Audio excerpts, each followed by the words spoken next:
Hello friends, welcome to कुछ digital. तो हम लोग अपना पहला क्लास शुरू कर रहे हैं, जो हम लोग ले रहे हैं सब्जेक्ट फिज़िक्स के अंदर। टॉपिक है structure of atom. Structure of atom को हमने 3 वीडियोस में डिवाइड करेंगे। ठीक है, जो पहला वीडियो 3 वीडियोस ही हम लोग आपको समझाएंगे, समझाने के साथ साथ नोट्स भी देंगे जो आपको लिखना होगा। ठीक है, उसके बाद जो चौथा वीडियो होगा वो क्लास टेस्ट होगा। आपको हर वीडियोस में आपको एक क्वेश्चन मिलेगा, जैसे हमने पहली बार भी बताया है। आप बोल रहे हैं बार बार क्यों दोहरा रहे हैं, फिर भी दोहरा देते हैं कि हम लोगों के साथ हर वीडियो में एक क्वेश्चन रहेगा जो जिसका जिसका आंसर आपको कमेंट बॉक्स में देने होगा, और जो हम रैंडम कमेंट पिक करेंगे उसको पेटीएम कैश भी मिलेगा, जो हम लोगों का फेसबुक इंस्टा ग्रुप में दिया जाएगा। तो आप लोग नीचे डिस्क्रिप्शन में, जो वीडियो के डिस्क्रिप्शन में है, तो फेसबुक, इंस्टा ग्रुप, इन सब को ज्वाइन कर लीजिए, हमारे कुछ डिजिटल को सब्सक्राइब कर लीजिए और डेली अपडेट्स के लिए स्टे ट्यून्ड रहिए। Thank you. तो फिर शुरू करते हैं अपना पहला चैप्टर। तो पहला चैप्टर स्ट्रक्चर ऑफ एटम। तो पहली बात है एटम है क्या। पहला चीज़ हम लोगों के पास आएगा कि एटम है क्या। तो एटम हम लोग बोल सकते हैं कि एटम जिसने डिस्कवर किया है, जिसके थ्रू ये पब्लिश हुआ है थ्योरी ऑफ एटम, वो है जॉन डाल्टन। ठीक है, नाम याद रखने की ज़रूरत उतना नहीं है, फिर भी आप रख सकते हैं। आप सरकारी नौकरी के परीक्षा के लिए पढ़ रहे हैं तो भी रख सकते हैं, कभी अगर पूछ ले तो इसलिए। तो जॉन डाल्टन ने ये बोला था कि सबसे smallest particle of the matter, smallest particle of the matter, particle of matter है, smallest particle of the matter है एटम। ठीक है, तो उसके बाद आ रहा है कि डेफिनेशन ऑफ एटम क्या है। तो डेफिनेशन ऑफ एटम लिख लीजिए। डेफिनेशन ऑफ एटम क्या है? द स्मॉलेस्ट पार्टिकल, पहले लिख लीजिए, उसके बाद समझाते हैं। The smallest particle of a element, the smallest particle of a element which exhibit the properties of the element, and take part in the chemical reaction is called atom of that element. तो एक बार फिर से बोल देता हूँ, smallest particle of the element which exhibit the properties of the element and take part in the chemical reaction is called atom of the element. पहली बात तो हम इतना धीरे क्यों बोल रहे हैं, कि जल्दी भी बोल सकते हैं। देखिए, हमें पता नहीं है कि कैमरे के उस तरफ कौन बैठा हुआ है। ठीक है, आप हो सकते हैं बहुत ब्रिलियंट हो, आप हो सकते हैं थोड़े से स्लोली ले सकते हैं, तो स्लोली लेने में भी कोई प्रॉब्लम नहीं है। अगर आप ब्रिलियंट है, आपको लग रहा है कि आपके लिए स्लो हो रहा है, तो प्लीज़ स्पीड बढ़ा दीजिए, उसमें कोई प्रॉब्लम नहीं है। हम लोग अपने स्पीड में ऐसे ही रहेंगे, क्योंकि जो स्लो है उनको भी समझना की ज़रूरत पड़ेगी। तो फिर पहले बता देते हैं, smallest particle of the element मतलब एलिमेंट, एक एलिमेंट है जिसका जो सबसे छोटा पार्टिकल होगा, सबसे छोटा सा पार्टिकल होगा, उसे जॉन डाल्टन जी ने बताया था कि वो एटम होगा, और उसका जो प्रॉपर्टीज़ होगा वो एलिमेंट के प्रॉपर्टीज़ में वो एक्सहिबिट करेगा, मतलब प्रॉपर्टीज़ उसका एलिमेंट के साथ सेम रहेगा, और वो केमिकल रिएक्शन में भी टेक पार्ट करेगा, तो उसको हम एटम बोलेंगे। ठीक है, अब एटॉमिक थ्योरी जो जॉन डाल्टन ने अपने मेन एटॉमिक थ्योरी के जो पॉइंट्स दिए हैं वो देखिए। वो पहला पॉइंट ये दिया था कि matter consist of small indivisible particle are called atom. Indivisible, ये चीज़ आपको याद रखनी होगी। इनडिविजिबल, इनडिविजिबल क्योंकि, बोलिए इनडिविजिबल क्यों बोला है? इनडिविजिबल जिसे तोड़ा नहीं जा सकता, जिसे तोड़ा नहीं जा सकता, जिसको आप तोड़ नहीं सकते। एक पत्थर को आप तोड़ के 4-5 टुकड़ों में डिवाइड कर दिए तो वो इनडिविजिबल नहीं हुआ। जिसे आप तोड़ नहीं पाएंगे उसको एटम बोल सकते हैं आप। ठीक है, अब रहा दूसरा पॉइंट। दूसरा पॉइंट उन्होंने ये बोला था कि एटम वही एलिमेंट का होगा जिसका मास एंड प्रॉपर्टी सेम होगा, मतलब एटम का जो मास एंड प्रॉपर्टी होगा वो उसके एलिमेंट के साथ सेम होगा। ठीक है, सेम विथ द एलिमेंट, मतलब आप बोल सकते हैं कि लिख लीजिए, जो आप बोल सकते हैं कि जॉन डाल्टन के एटॉमिक थ्योरी का पहला पॉइंट होगा, matter consist of small indivisible particle called atom. Matter consist of small indivisible particle called atom, indivisible particle called atom, जिसे तोड़ना नहीं जा सकता। उसके बाद दूसरा पॉइंट लिख लीजिए। दूसरा पॉइंट होगा the atom is a small element have same mass and property, मतलब एटम वो स्मॉल एलिमेंट होगा जिसका एलिमेंट के साथ, एटम का जो उसका एलिमेंट होगा उसके साथ सेम मास एंड प्रॉपर्टी रहेगा। उसके बाद तीसरा पॉइंट लिख लीजिए, atom of different element have different mass, मतलब एक एटम, आप सोचिए ए एक एटम है, ठीक है, और बी एक एटम है, ये दोनों अलग अलग एलिमेंट है, तो इन लोगों का जो मास एंड प्रॉपर्टी होगा वो नहीं मिलेगा। ठीक है, तो लिख लीजिए atom of different elements have different mass and properties. ठीक है, उसके बाद जो चौथा नंबर होगा, चौथा जो नंबर होगा, तीसरा ये हुआ, ठीक है, ये वाला जो तीसरा हुआ। अब जो चौथा नंबर होगा वो होगा atom combine in the small ratio of whole number to the compound of the atom. मतलब एटम जो अपने सबसे छोटे रेशियो में किसी और एटम के साथ कंबाइन करके एक कंपाउंड बनाएगा। ठीक है, आपको याद रखना है ये चीज़ें। ठीक है, नोट्स बनानी, नोट्स प्रॉपर होंगे तो आप बाद में भी इसका रिवीजन कर पाएंगे, आपको कोई प्रॉब्लम नहीं होगा। ठीक है, समझ रहे हैं। तो एटम्स, उसके बाद पांचवा प्रॉब्लम, एटम ही टेक पार्ट करते हैं केमिकल रिएक्शन के लिए। किसके लिए? केमिकल रिएक्शन के लिए। देखिए थोड़ा सा हैंडराइटिंग इधर उधर हो सकता है, आप हैंडराइटिंग में मत जाइएगा, मैं बार बार बोल रहा हूँ हैंडराइटिंग में मत जाइएगा। तो उसके बाद आ रहा है कि एटम जो है, atom chemical fundamental properties of atom देखेंगे। ठीक है, फंडामेंटल प्रॉपर्टीज में हमने एटम को 3 हिस्सों में भाग किया है। ठीक है, एटम को 3 हिस्सों में भाग किया है। जो पहला हिस्सा एटम के अंदर रहेगा उसे हम कहेंगे इलेक्ट्रॉन। ठीक है, बाद में आ रहे इलेक्ट्रॉन क्या है, प्रोटॉन क्या है, प्रोटॉन उसके बाद। ठीक है, इलेक्ट्रॉन प्रोटॉन हुआ, और बताइए, आप भी बताइए। ठीक है, न्यूट्रॉन। ओके, तो एटम, प्रोटॉन और न्यूट्रॉन 3 चीज़ों में हमने इसे भाग किया है एटम को। ठीक है, उसके बाद हम लोग देखेंगे कि इन सब चीज़ों का मतलब मायने क्या है।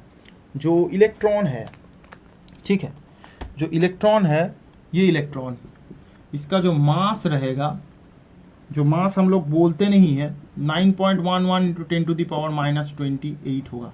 ठीक है, हम लोग इसे उतना ज़रूरत नहीं पड़ता है हम लोगों को। ठीक है, तो इसका मास ये रहेगा, और इसका चार्ज जो होगा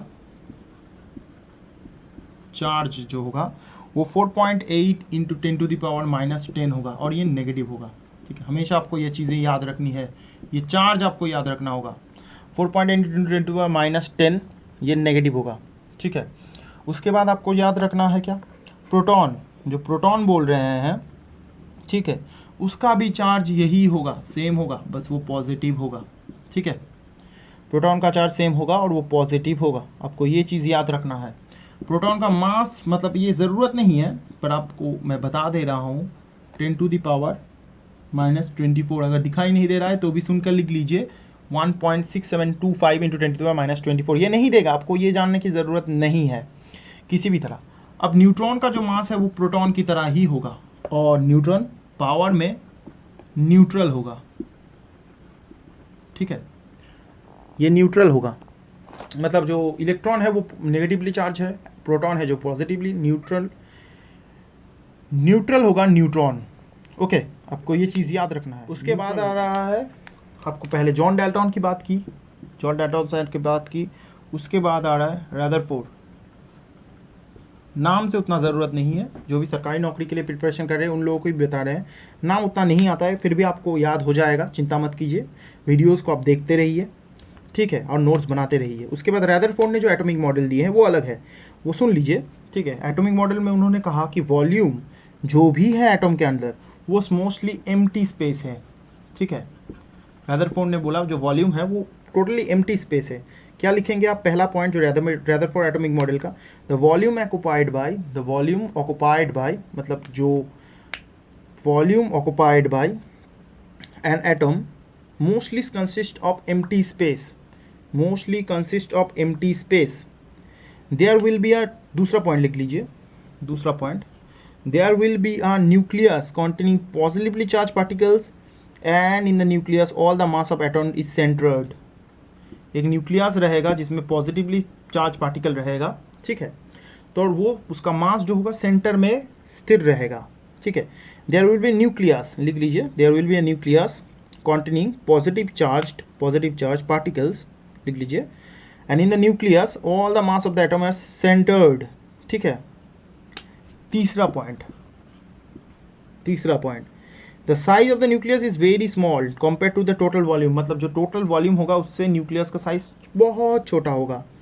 ठीक है, कितना छोटा होगा, 10 टू द पावर -12 से 10 टू द पावर -12 से 10 टू द पावर -13 तक, इतना छोटा होगा। ठीक है, the nucleus which is stable part of the atom contains positively charged proton and electrically neutral particle neutron। समझ लीजिए, चौथा पॉइंट, न्यूक्लियस जो रहेगा वो बहुत छोटा पार्ट में रहेगा, उसमें एक तरफ रहेगा पॉजिटिवली चार्ज पार्टिकल और एक तरफ रहेगा न्यूट्रल पार्टिकल जिसको हम न्यूट्रॉन बोल रहे हैं, ठीक है। पांचवा पॉइंट लिख लीजिए, जो ये न्यूक्लियस है, ये सबसे स्टेबल पार्ट्स हैं, ठीक है। एटम का सबसे स्टेबल पार्ट है ये, सबसे स्टेबल पार्ट, ठीक है। और एटम इज इलेक्ट्रिकली न्यूट्रल होगा, ठीक है। वो छठा पॉइंट है कि एटम इज इलेक्ट्रिकली न्यूट्रल होगा, ठीक है। एटम इलेक्ट्रिकली न्यूट्रल होगा।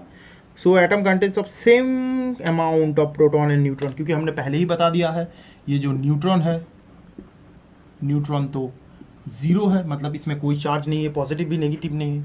तो फिर अगर इसे न्यूट्रल होना है पूरे एटम को, तो फिर पॉजिटिव चार्ज मतलब प्रोटॉन इक्वल टू इलेक्ट्रॉन होना पड़ेगा। हमेशा ये याद रखिए, ये बहुत ही इंपॉर्टेंट पॉइंट है, बहुत ही, हम स्टार लगा रहे हैं इस पर, बहुत ही इंपॉर्टेंट पॉइंट है ये, आपको हमेशा याद रखना है ये चीज़ें। आगे बढ़ते हैं, ठीक है। इतने बार हम बोल रहे हैं न्यूक्लियस, न्यूट्रॉन, आपको तो ये होगा ही कि क्या है ये चीज़ें।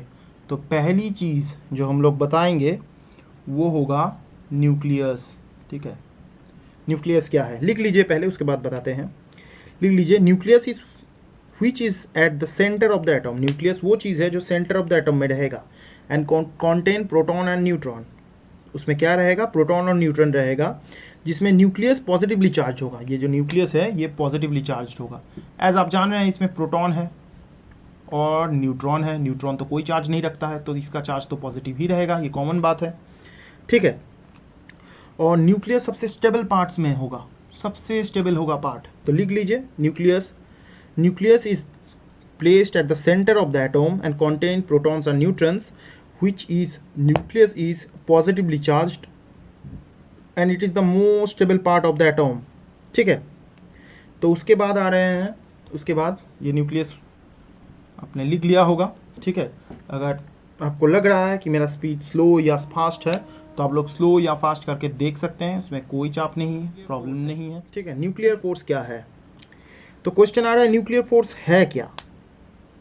तो न्यूक्लियर फोर्स वो चीज़ है, ठीक है, जो एटॉम को रखता है। मतलब आपको पता है ना, सूर्य, मतलब हम लोग का जो सूर्य है, सूर्यमंडल जो है, तो सूर्य जो हम लोग अर्थ, जुपिटर, वेनस, सबको मतलब अपनी तरफ खींच के रखता है।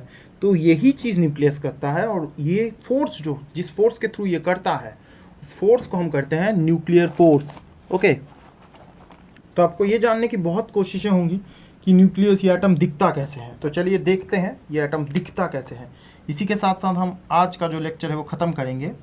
तो ये सोचिए एक एटम है, ठीक है, और ये न्यूक्लियस है।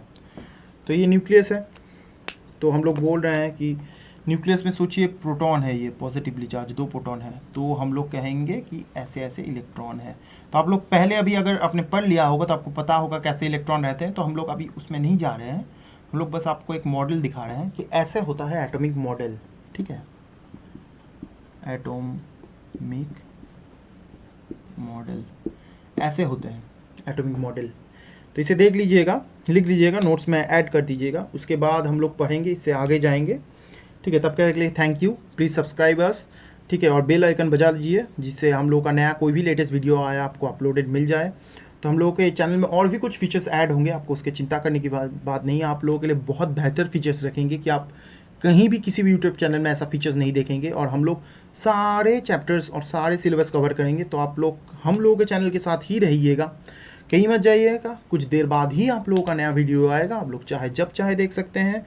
और उसी के साथ साथ आज का, मतलब हम लोगों का आज का जो पहला क्वेश्चन है, ठीक है, जो पहला हमने बताया था कि एक क्वेश्चन दिया जाएगा, तो पहला जो क्वेश्चन है वो क्या होगा, वो क्या होगा,